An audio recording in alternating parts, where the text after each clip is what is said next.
we've begun already. We're not here to play games. We're actually here to tell you all about Samsung Galaxy Unpacked. And it's been about these two showstoppers, the new Z Flip 4 and the Z Fold 4. Samsung foldable season's here, but how did we get here? Let's rewind.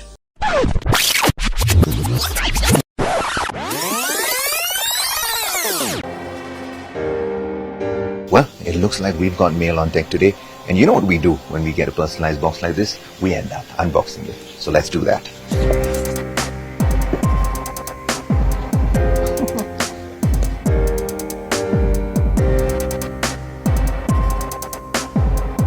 Now, the first question that comes to mind when you look at these new launches is how different are they from last year's launches? And just like the iPhone, there's very incremental changes when you've already made a good product. The Fold 3, the Fold 4 had a bunch of industry first features like water resistance and of course flagship processors.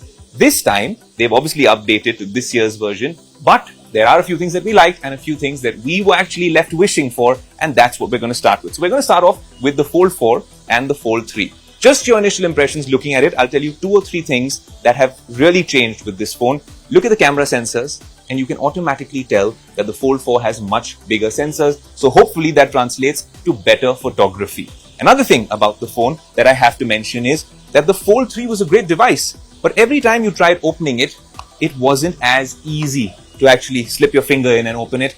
This is like a clamshell which is waiting to be opened. It's a lot more handleable and it's a lot easier to open. Coming back to the camera, this is a much improved, bigger sensor. Now the triple camera setup at the back has gotten a lot bigger and a lot better. So let me make it easier for you. There's a whole bunch of cameras, 3 here, 1 over here, and then of course the one on the inside display. Let's start off with this triple camera setup at the back. It's a 50 megapixel main sensor with OIS, a 12 megapixel ultra wide sensor with a 123 degree field of view. Then there's a telephoto sensor with OIS as well. That's 10 megapixels. Now let's talk about the outer front camera. That's obviously when you've shut the phone closed and you're using the external display. That's a 10 megapixel sensor and it's decent at selfies. The inner front camera is the one which last time we were not very pleased with. That's a 4 megapixel under display sensor. The display does a decent job. The minute you turn it on, gives you an option. Do you want to look natural or do you want to get much brighter? In TV, we want to look brighter very often, but let's go natural over here and have a look at how it goes. The minute you open it up, I mean, it's a striking display. So it does a good job at representing that. But then, of course, you open it up and then when you're using this camera, I know that there was a lot of talk about how this camera was not the best the last time around, but it's pretty much hidden even now. And if you take a photo, what I love about it is, look, it's not the best camera, but the fact that there's a lot of processing happening over here, you have an extra camera out there is good enough for me. There's flex mode here, so much more multitasking is fascinating. And then of course, you have the cameras at the back. In terms of the triple camera setup at the back, I've already turned it on. And if I want to take a nice photo of the Samsung Opera House, well then here goes. And honestly, anything on this display looks really good. I'm going to actually compare this to the iPhone 13 Pro and perhaps the S22 Ultra from the Samsung stable. But I think what they are saying with this is interesting because they're saying that there will be better nightography or night photography. And with bigger sensors, it's just logical that they will have a lot more light coming in. It'll be a clearer picture. And it'll be interesting to see how this plays out when we have a long-term in-depth review of the Fold 4. Like last year, this year as well, the Z Fold 4 and the Flip 4 are powered by the Snapdragon 8 Plus Gen 1, which is a flagship processor. It doesn't get better than that, top of the heap, and that is what comes with this as well. So you can expect some good performance. Of course, it comes with 12 gigs of RAM, and I think that's good enough for your multitasking capabilities. And there's a lot of them in terms of Samsung software that they've tried to introduce with this enhanced multitasking capabilities than even the last year's version. But when you're talking about foldables, the main thing you need to talk about if you're a tech geek is the displays. And this has a bunch of them. So it comes with a 7.6-inch QXGA Plus Dynamic AMOLED 2X display. That's this one, the main one on the inside. It supports 120 Hz of a refresh rate and can dynamically switch from 1 Hz to 120 Hz. That can really help it save some battery. But it's going to need a lot more battery because when you flip this phone close, you have a smaller outer screen. And frankly, it does the job most of the time. You don't even need to open it if you want to just use this as a quick calling or texting device. The smaller outer screen is a 6.2-inch HD plus dynamic AMOLED panel, and again, it has a 120 Hz refresh rate, but it can only go down to 48 Hz. What that means is that it is not going to be able to save as much battery perhaps as the inner display, but I think this one does quite a decent job, and the fact that you have several 120 Hz displays on a phone when many manufacturers aren't even giving you 120 Hz, I think that is a very interesting piece of information. You know, I'm quite certain that the Fold 4 is much lighter than last year's model, and that makes a big difference. This is the only device that you've put in your pocket. It's quite large, and that's because it also doubles up as your multitasking device, maybe a tablet as well. I didn't use my mini tablet for the longest time when I was using the Fold 3. I think this is going to do just that yet again. So if it's lighter, it's even better. One thing which is evident with the Fold still is the crease, and well, I think as foldable tech gets better, this will become less evident. But if you're in a very bright scene, then of course, at some angles, this is quite evident, blatantly out there. But if you're watching the night, or if you're on an aircraft watching your favorite show, then most of the times you can't even spot it. Look, you're getting a foldable, and we need to get over not liking a crease when your glass is actually folding. It's good tech, and that's what we like at Tech Today.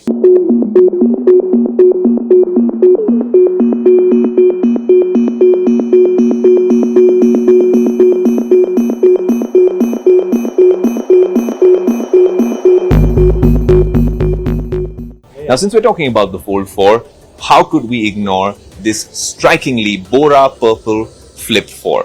There's a lot you can do with this on flex mode, and Samsung's been talking about it even with the previous Flip. But the fact that you can use it as a vlogging device with the front camera, you can actually split the screen into two, again multitasking capabilities as well. That's all great. It comes with a Snapdragon 8 Plus Gen 1 flagship processor, and then the camera system is a double camera system at the back. So the rear camera is a 12 megapixel main camera with OIS and a second 12 megapixel ultra wide camera with a 123-degree field of view. There's also a 10 megapixel front camera, and that's what you can use for selfies and video calls. Maybe if that was a little better, it would be more interesting to make this a vlogging device, but a 10 megapixel camera perhaps will do the job as well.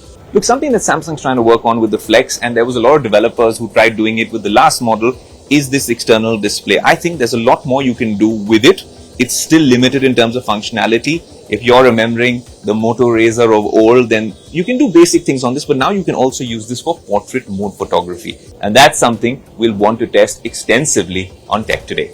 So this is a tiny 1.9-inch Super AMOLED display, and I think this is quite useful yet again. When you open the phone, this foldable display is what I want to tell you about. The Flip 4 comes with a 6.7-inch FHD Plus dynamic AMOLED outer screen, and of course that has a 120 Hz adaptive refresh rate. There's a 3700 mAh battery, and of course you have a 25-watt wire charging, and there's wireless charging as well. Look, these are only our initial impressions of the Flip 4 and the Fold 4, two flagship premium foldable devices that we were very excited about, and you've seen them first on Tech Today. If you want to know about the India pricing, because that's not out yet, the international pricing is around the same as last year, but for the India pricing, you have to log on to the Business Today website. So that's our first look of the Flip 4 and the Fold 4 at Samsung Galaxy Unpacked. You've seen it first on Tech Today, but like I said, this is evolving tech, and last year's models were fantastic. It's gotten incrementally better. So if you're in the market for a new foldable, I had told you last week to wait, and now's the time to maybe consider an upgrade. Look, we're going to get you an in-depth review very soon, tell you about the cameras, tell you about the performance, but this was just our initial impressions. Look, one thing I can say for certain is these are crowd pullers and conversation starters. I put this up on my Instagram stories and everyone's asking about them. So I had a few questions, and so I went to Team Samsung and I asked them a bunch of things. Here's what they had to say.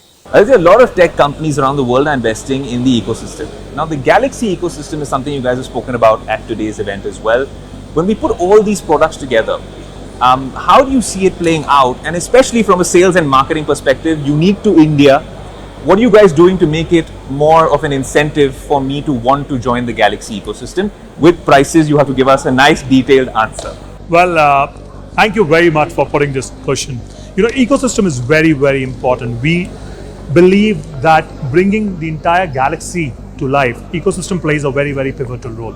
Today, you walk with the Galaxy, you play with the Galaxy, you move with the Galaxy. So, you know, Galaxy is in your life, and how we can integrate it better in your connectivity first, to sharing of content. Third, consistency have been a key pillar of our multi-device experience which we have been building, from watch to buds to tablet to laptops and phones. So there is a lot which we have done around that, and we are very, very happy that today consumers are using it. On the market announcement, I will say that you need to wait a little more. Next week, we will be announcing some new offers and promotions, and we will, through your medium, go first to the market. If you like the video, do like, comment, share and subscribe.